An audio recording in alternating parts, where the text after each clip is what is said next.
রান্নাঘরে যখন কোনো কিছু ভাজা করছেন, তখন আপনার যে তেলটা ইউজ হচ্ছে সেই তেলটাকে আবার রিপিটলি আপনি আবার একটা কোনো প্রিপারেশনের জন্য ইউজ করছেন।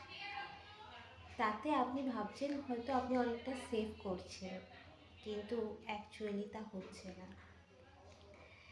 আপনি যে তেলটাকে গরম করে ফেলেছেন তার মধ্যে আপনি একটা প্রিপারেশন করলেন, ওকে, কিন্তু ওটা রেখে আবার যদি আপনি সেটাকে ইউজ করেন তাতে ওর মধ্যে ট্রান্স ফ্যাটি অ্যাসিড গ্রো করে যায়। অ্যাকচুয়ালি র্যান্সিডিটি রিয়াকশান হয়।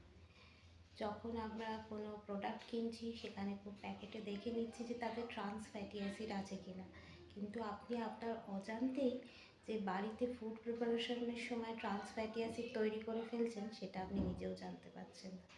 ওইটুকুনি সেভ করার জন্য যে আপনার কতটা অন্য খরচ, মেডিসিনাল খরচ লেগে যাবে সেটা আপনি জানছেন না। সেই জন্য ওই তেলের মায়া ত্যাগ করে আপনি অন্যভাবে ফ্রেশ তেল ইউজ করে আপনার প্রিপারেশনটা করুন, ওই তেলটা ইউজ করবেন না।